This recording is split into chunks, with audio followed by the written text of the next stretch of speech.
I'm here at St. Thomas, at Branston to be exact.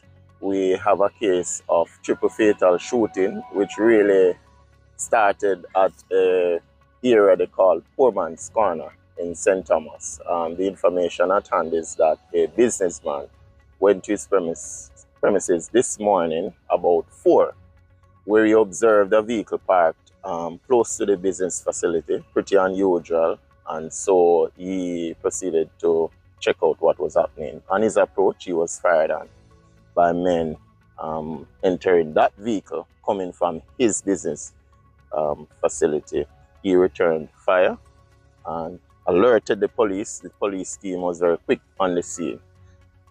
Before I get to the part as to what happened with the police and those persons, he went into the business place because he observed that the grill was torn apart.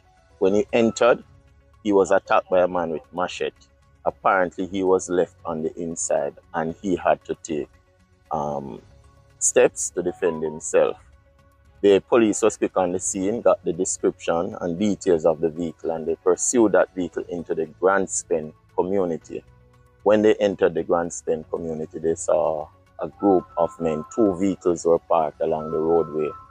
They fired at the police. The police team took evasive action, returned fire. At the end of that shooting, 2 men were found suffering from gunshot wound.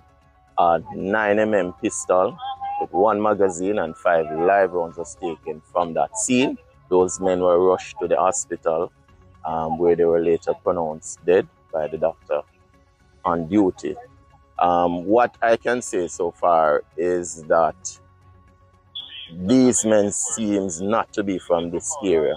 What we're picking up, they might be from the Kingston Western Division, and so they are not familiar with the area. The St. Thomas Division has seen an increase in break-ins, 12 more than what they recorded for the period last year. And so even 2 weeks ago, they had a situation where liquor wholesale was robbed of over $2 million. And so the community in Dallas generally has been suffering, from these persons who continue, to break in and to commit these kinds of crimes.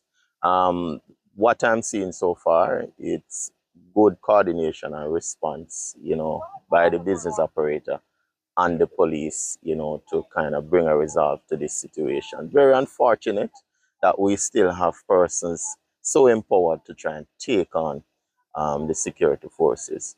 We are not taking any chance with St. Thomas, and given the new highway facility, we know exactly what is likely to happen down in this side.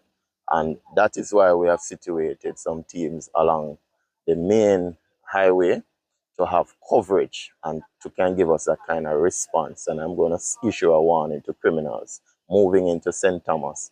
It is not going to be business as usual, because we're not going to let up this side.